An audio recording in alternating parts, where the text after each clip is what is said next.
Welcome to the Carnivore Cast, the podcast focused on the carnivore diet and lifestyle, with practical advice from successful carnivores, citizen scientists, and top researchers.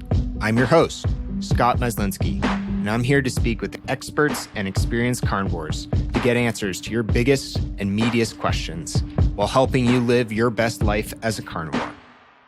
If you enjoy the show, please consider supporting the Carnivore Cast on Patreon.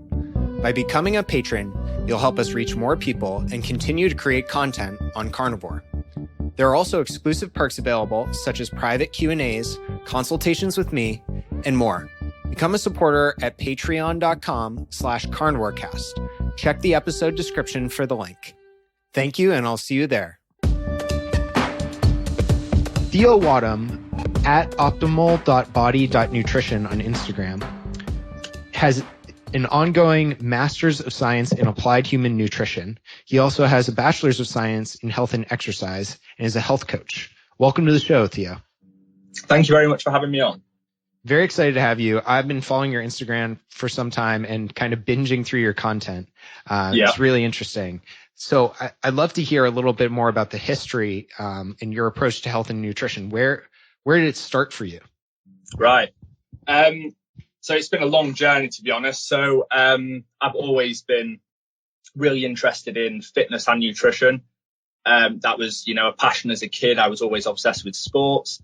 But it really developed throughout school. So I used to play a lot of rugby. And I got into obviously going to the gym when I was playing rugby because I had to get bigger and stronger to play at a high level. So I was playing that at quite a high level throughout school. And then obviously when I finished school, then rugby ended. So that was really when it kick-started for me. I started getting more into the bodybuilding scene, more as a hobby to just, keep myself into an active routine. So I started going to the gym a lot, really researching. Back then it was more researching how to eat to get big and how to eat to get strong. I was really into my supplements. So, falling for all the advertisements of drink my protein shake and get bigger. And, I was spending an absolute fortune on all these supplements and protein powders. And then, so I went into bodybuilding. I tried to get myself down to a level of body fat that was ready for a competition. I did that. I got myself down to some crazy body fat percentage. I had veins running through my abs. And I looked the best that I ever looked, but actually I felt the worst that I've ever felt. Yeah. And I remember going to the doctors and saying to her, something's not right here. I've been shredding as if I'm going to do a competition. I think I've ruined my hormones. And I remember her saying to me, oh, no, you sound like you've got depression, so we'll prescribe you some antidepressants. And I was only 16 at the time. And I said to her, no, I'm pretty sure that I've, damaged my hormones through the way I've been eating and the way I've been restricting myself with calories for a long period of time. Could you please check my testosterone and my other hormones? So she did, and it came back low at the time because I was on such a low fat diet. So really, that was the kickstart of my journey into health. That's when I stopped pursuing aesthetics, and that's when I started pursuing, regaining my hormonal health, regaining my mental health. And that really led me on a journey down all sorts of crazy diets where I've eventually stumbled upon animal-based nutrition. I'm promoting what I promote now. Yeah, really interesting. And I can relate to a lot of your story, as I'm sure a lot of my listeners can. And what were some of those crazy things you tried? I'm curious. So, back when I was bodybuilding, it was always the same low fat. So I tried fasting. At that time, I tried intermittent fasting. It was more of a method to keep myself satiated while I was on such a calorie restriction. So really, I was trying to, keep myself full and try and reduce cravings as much as possible. But then to get it back, so I tried keto. And this is where it's funny. So I initially started with a high animal-based ketogenic diet, and it worked. And my hormones did come back, and I did feel so much better. But then the deeper and deeper I dove into nutrition, the more and more I started reading about contradicting opinions.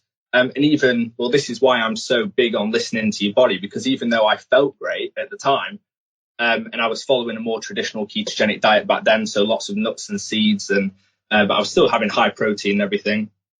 After that, I stumbled into vegetarianism, pescatarianism. I did veganism for a bit. Did some prolonged fasting, a lot of intermittent fasting. Really, it was everything. I've even tried the whole raw meat carnivore thing. I've literally tried everything. One of my mottos is, you've got to experience things for yourself, see what's working and what doesn't work for your own body.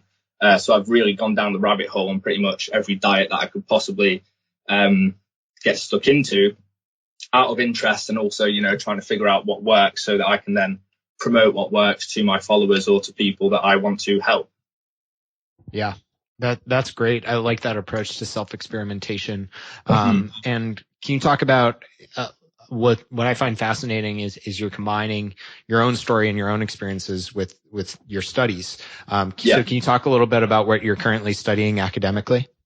Yeah. So I just go back. So I did an undergrad degree in health, exercise and physical activity. So that was interesting. The narrative is the same as the narrative for the government guidelines. Obviously, it's all the low saturated fat and everything like that. And then I finished my degree throughout universities when I did a lot of experimentation through diets and, really dove into the research and got massively fascinated by it all. And then now, I'm doing a master's in applied human nutrition. The narrative of the nutrition is the exact same as it was in the undergrad. It's just that now, because it's more, I've specified in nutrition, we're going into far deeper into the topics, but it's the same narrative. It's all about low fat, about red meat. I've had this conversation before. I come back, sometimes fuming. I speak to my girlfriend and I'm like, this just really grinds my gears. Like, they've got PowerPoints of cardiovascular disease, for example. One lesson will be studying cardiovascular disease, and they will have the background of that PowerPoint will be an egg.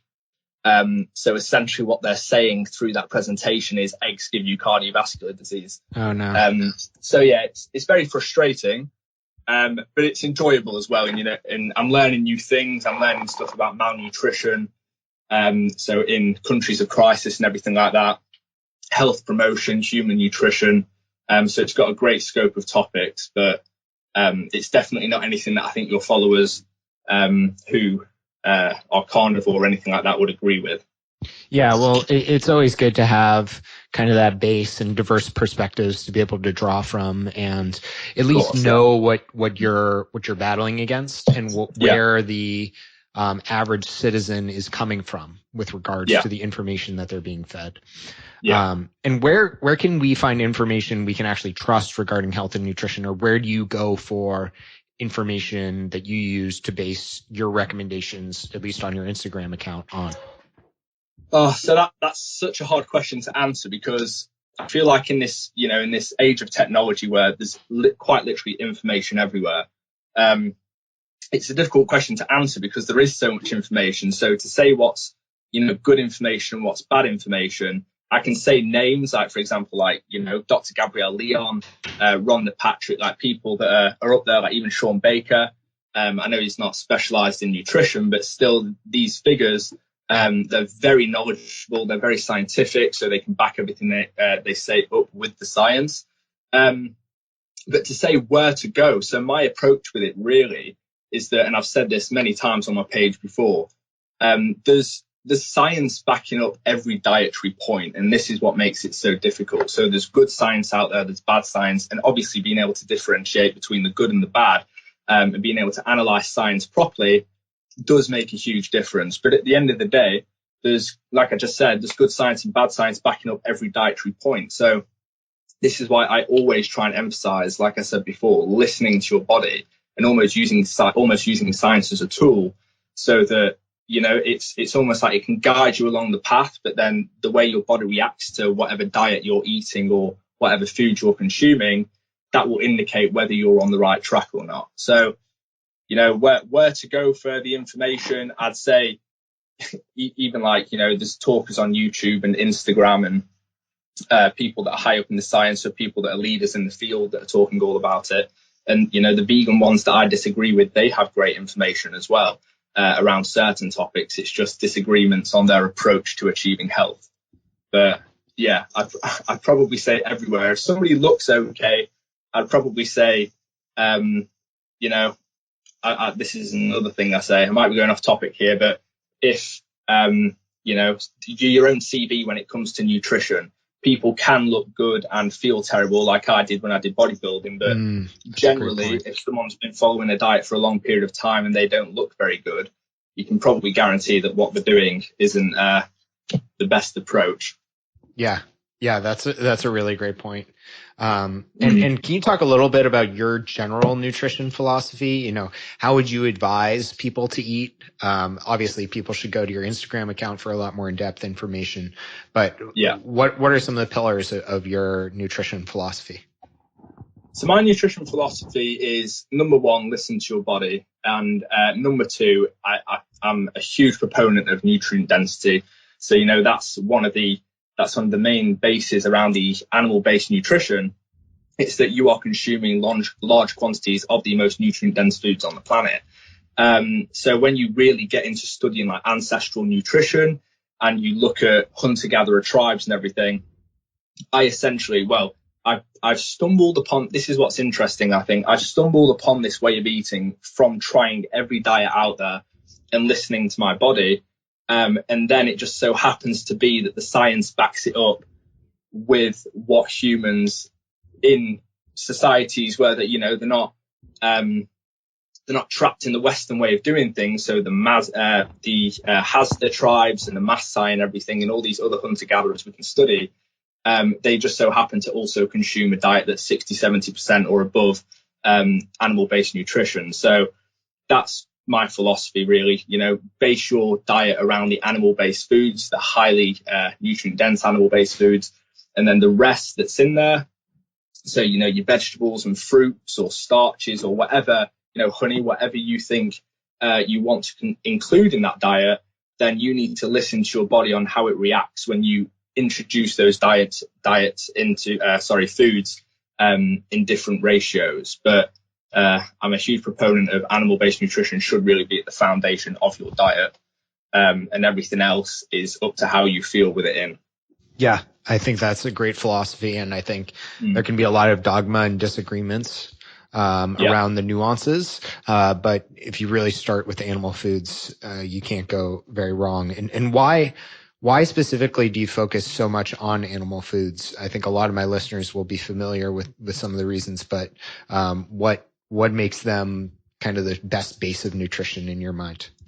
Yeah, so like I just said, it's, you know, the nutrient density is the major factor that's at play here. But then it's not only the nutrient density, because digestion doesn't necessarily equate to absorption. So, you know, many of your listeners will probably know this, but there's the bioavailability of the micronutrients and the macronutrients that are within animal-based foods. So they're more bioavailable to us, which means the more we can utilize them better when they're in our bodies. For example, like D3. D2 is the vitamin D that's found in plant foods. Vitamin D3 is the one that's found in animal foods. Bioavailability massively favors the vitamin D3.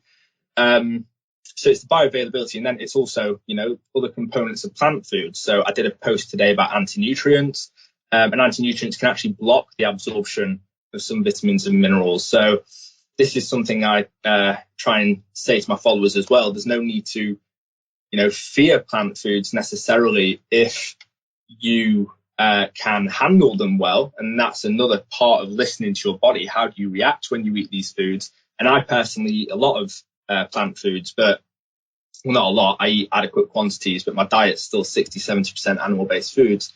But you know, they're not in there in huge amounts because I'm no longer focusing on them for the micronutrients, which is what, you know, all these guidelines make you believe, that plant foods are the most nutrient dense and that's where your micronutrients should come from. When you actually look at the science, the animal foods are far more nutrient dense. There's nothing in there that will, prohibit their absorption, reduce their absorption in there.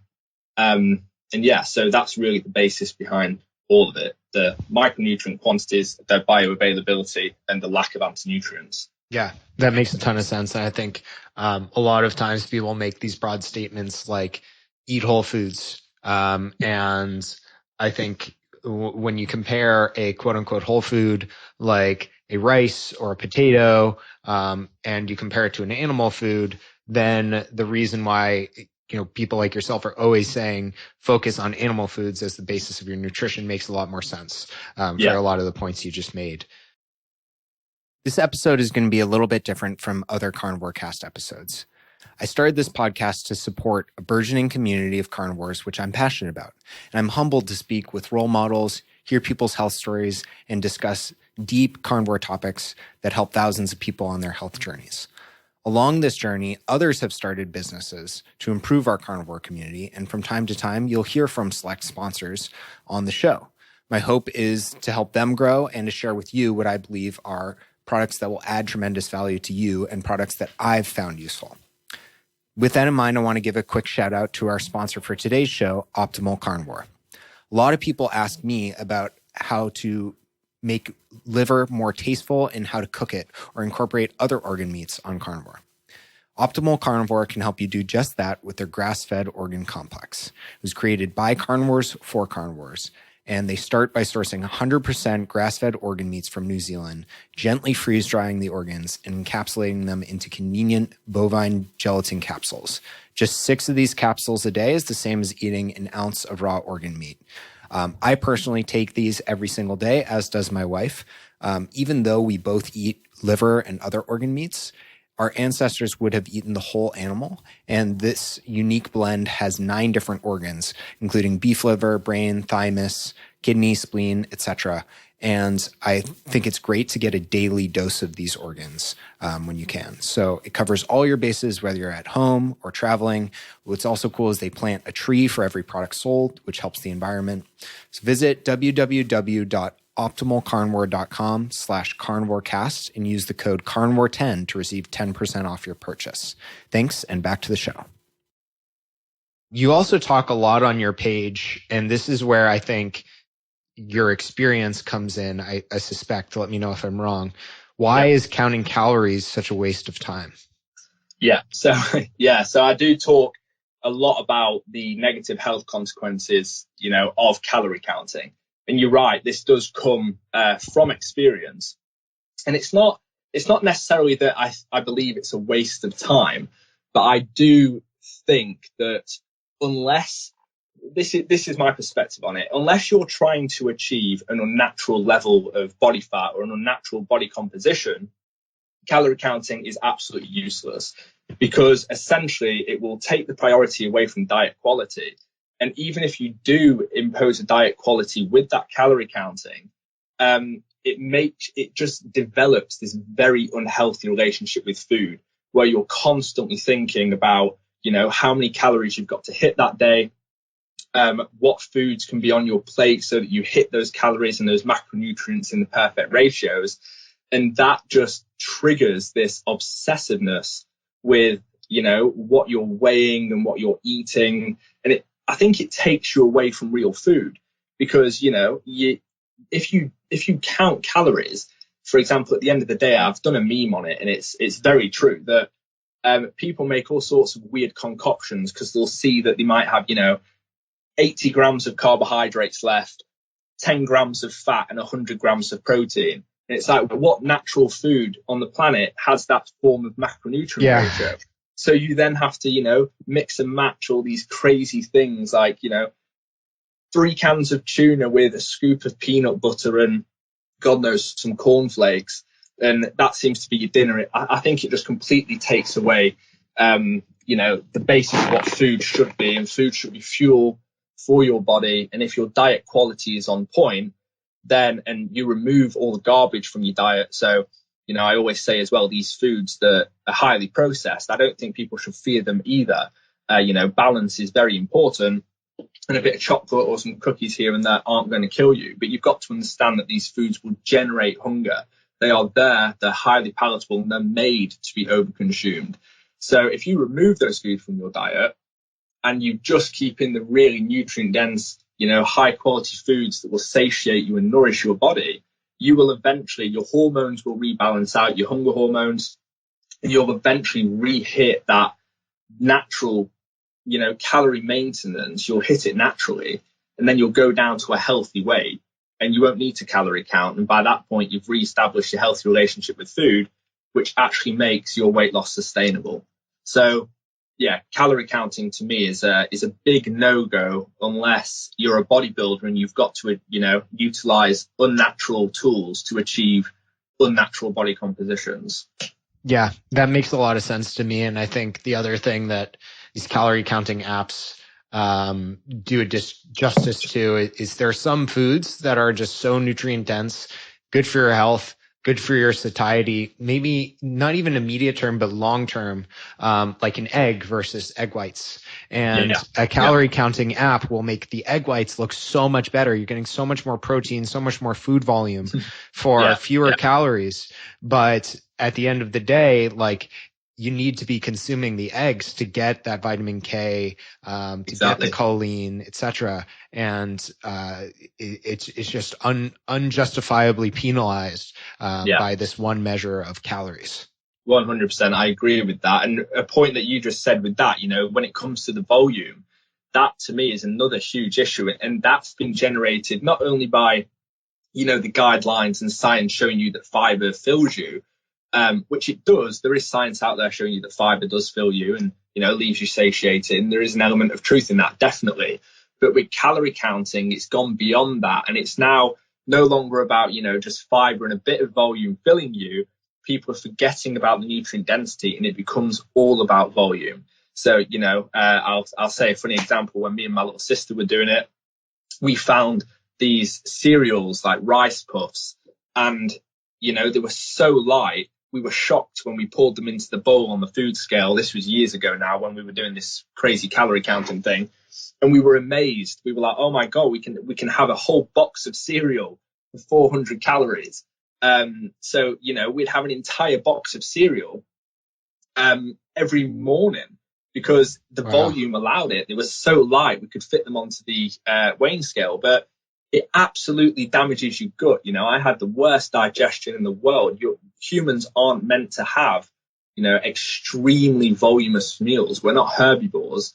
You're not meant to have that quantity in your stomach. We're meant to get full off nutrient density and a bit of volume chucked in there with some fruits and veggies if you want it. But like I just said, calorie counting takes it away from nutrient density and focuses on the volume, because then when you're obsessed with food, it becomes all about how much food can I eat, no longer the quality.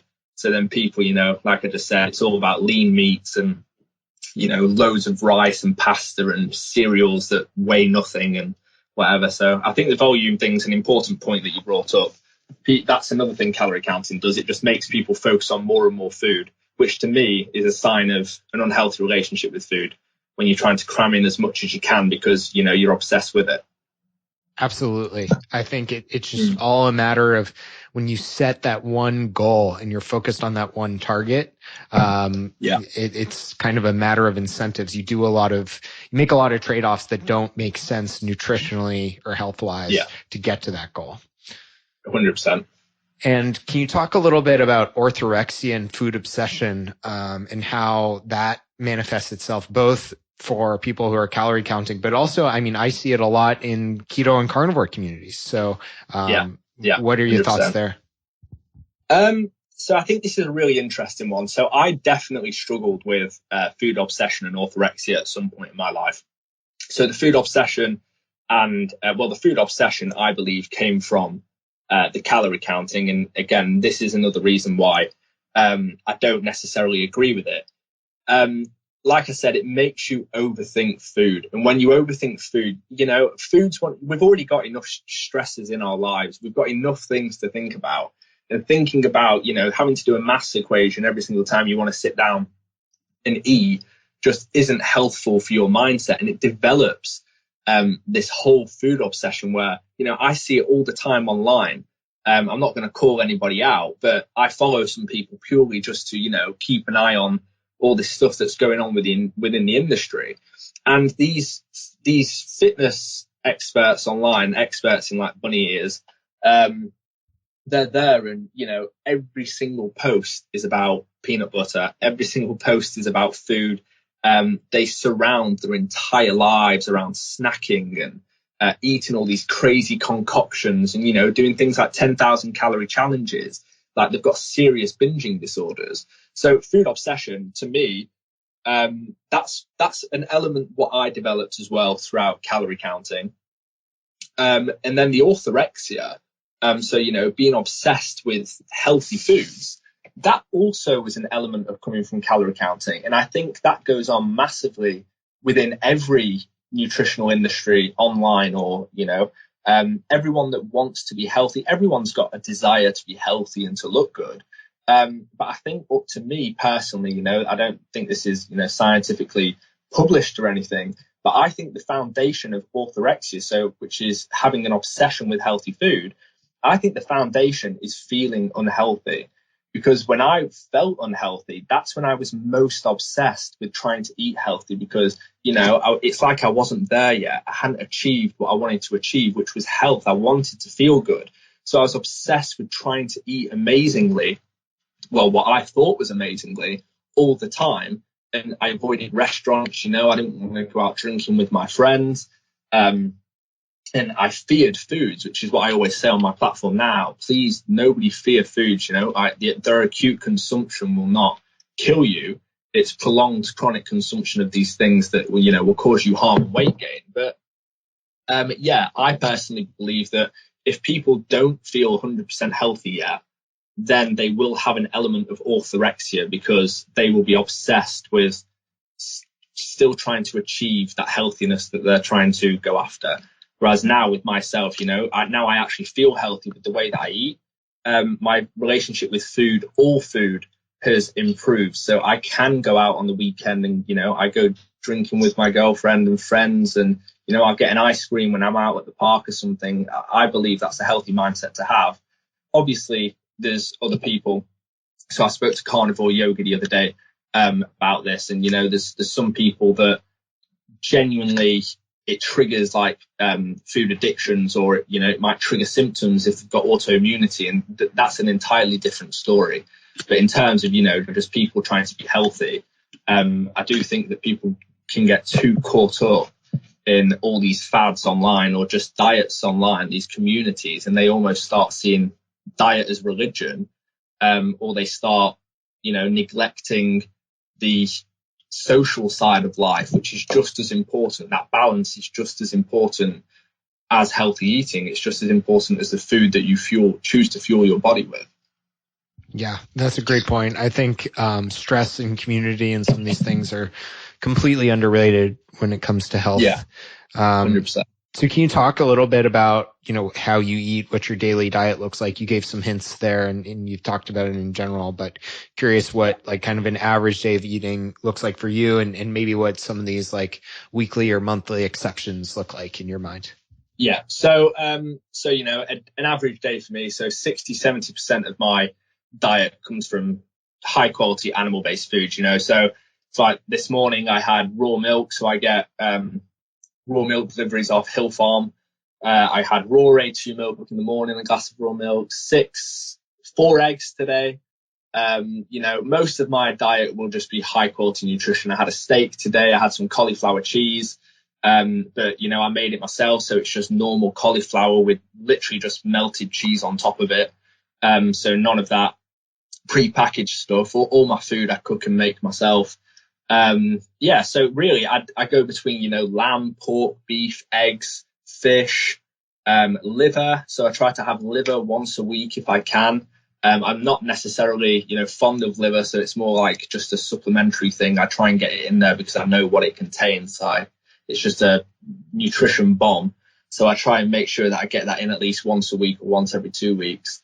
But yeah, my attitude towards, you know, the exceptions that I have sometimes, I'm never craving.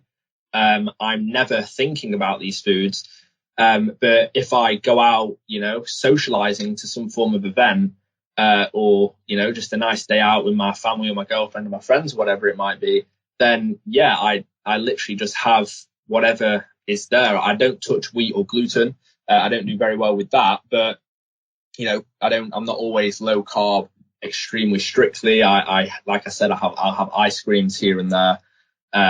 Whatever it is, because to me, that's a healthy balance. I'd actually end up doing myself more harm if my girlfriend was like, do you want an ice cream? And I was there saying, absolutely not, it's too high in sugar. And then it's almost too stressful to try and avoid those foods in social situations. And that stress is just no longer there. They don't massively affect me when I eat them because I feel healthy now. So my approach to nutrition has changed a lot. My everyday diet quality is really on point. But that allows me to be more relaxed and to have a more relaxed mindset when I do break the diet, in bunny ears, break the diet, because I feel healthy now. So I know that, an ice cream is not going to kill me. Whereas in the past, I didn't feel great. So I thought an ice cream would just prolong my, not great health. And I just wanted to achieve health as quickly as I could. So yeah, that's how my diet is at the minute and how it's changed over time. Yeah, I like that a lot. And I've gone back and forth on this because I think a lot of people, including myself, who have become very strict with the carnivore diet or keto diet, it's almost you're becoming less resilient. Like you can't have any small off-plan cheats or anything, or at least you notice it a lot more. But then it seems like some people, once they've done a carnivore diet, and Kevin Stock has talked about this, William Schufelt has talked about this for a longer period of time, they feel they're able to be a little more lenient and not be as affected. So I think 100%. It's different for everyone, but it's good if you can get to that place. I agree with you entirely there. Like what William Schufelt and Kevin Stock said, it's true. Like the carnivore diet, or a highly animal-based diet, to me is it's a great foundation, and it's always going to be a tool there for you to utilize. But you shouldn't fear foods. And if you react, so for example, just going on from that, I've always digested plant foods well. So when I was consuming loads of them, when I was doing vegetarianism and veganism, I had, stomach upset, digestive issues because I was massively over consuming these things. I was having cans of chickpeas a day and whatever else. And they were upsetting my stomach. But apart from that, I've never had digestion issues. But then when I went carnivore, and I went really strict on my diet, it benefited me in a lot of ways, but it also gave me this fear of other foods because when I reintroduced them, like a bit of broccoli, I got bloated, or whatever I would basically became fragile, is a good way for it, a good word for it. And it, stopped me going, enjoying myself or, being able to be relaxed. It was all about the meat and eggs. And I don't disagree with the diet at all. But I do think people need to consider that fragility. They need to, is it sustainable for them? Is it, do they actually really need to avoid X, Y, Z?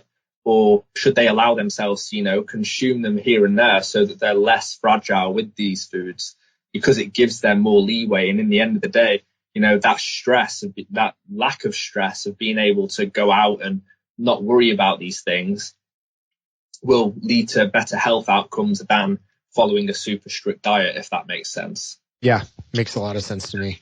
And can you talk a little bit more about, your opinion of the carnivore diet and when it's appropriate versus, a more diverse diet, like something you practice? Yeah. So it's an interesting one. So the carnivore diet, I'm definitely not against it at all. I think, animal foods are the only foods, in my opinion anyway, that humans cannot thrive or survive adequately, without. They should, in my opinion, definitely make up the basis of everyone's diet. But now whether they should make up the entire diet, that's a different question. So with the evidence online, looking at hunter-gatherers and everything, the evidence overwhelmingly supports that humans are omnivores. That's what it shows. It sounds more boring than someone saying, we're carnivores or we're herbivores, like the vegan movement. It sounds a bit more boring. It's less appealing that we sit in that, that middle region. But it is true. Humans have, gone after high quality foods throughout the entirety of evolution. That's why we've got the brain sizes that we have. And we do well with plant foods as long as we're not, predispositioned with these autoimmune conditions or anything like that. So when it comes for, doing the carnivore diet, I agree with it 100%. And it is a tool there to be used with people that really struggle tolerating plant foods, people with, gut issues, digestive issues, autoimmune issues. The tool's there for people with those, that need it. But my general opinion on the carnivore diet is that most people, 99% of the people that are practicing it, don't need to practice it. And it could actually be worse for their health than if they just followed a highly animal-based diet with a few fruits and veggies chucked in there as well. I think this is another one of those problems, I think, where, people go from one diet to another diet, and because they feel better than their previous diet, they automatically assume that the new diet that they're on is the end all and be all. But that's why I always encourage people to listen to their bodies and say, hey, you've tried a keto diet full of nuts and seeds and avocados.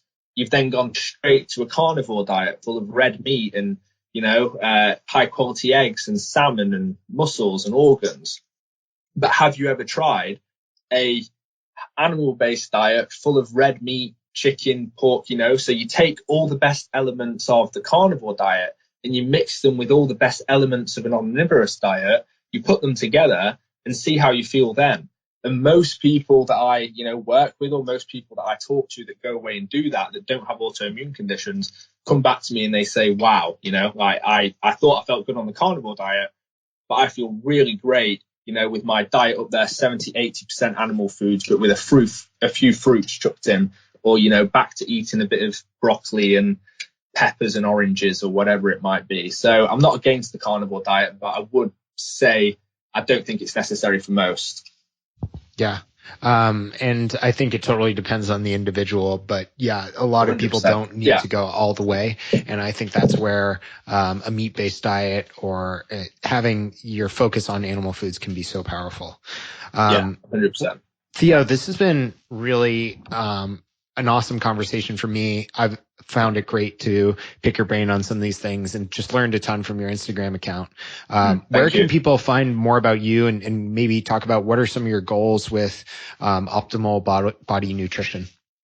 Yeah. So at the minute, people can find me quite literally only on Instagram. I started this page about 6 months ago. I didn't expect it to blow up the way that it has. It's great that I've got traction from it, but I've not, because I'm finishing my master's and working and everything. At the minute, it's only Instagram that I'm on.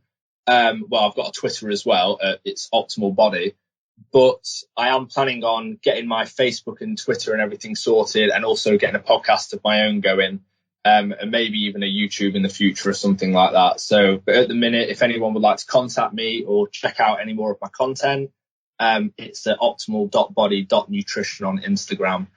And yeah, that's the main place that I operate right now. Awesome. Well, I'll definitely link to that in the show notes and look forward to potential podcasts and YouTube content in the future. Thanks again for your time today, Theo. Thank you very much, Scott. If you enjoy the show, please consider supporting the Carnivore Cast on Patreon. By becoming a patron, you'll help us reach more people and continue to create content on carnivore. There are also exclusive perks available, such as private Q&As, consultations with me, and more. Become a supporter at patreon.com/carnivorecast. Check the episode description for the link. Thank you, and I'll see you there. Thank you for listening to this episode of the Carnivore Cast. If you enjoyed this episode, please review on iTunes. It really helps us out. And share it with a friend. What questions would you like answered? Or who would you like to hear from in the carnivore research community? You can find me on Twitter, Instagram, and Facebook at CarnivoreCast, or go to carnivorecast.com. You can also email me at info@carnivorecast.com. I'd love to hear from you. Until next time, keep it carnivore.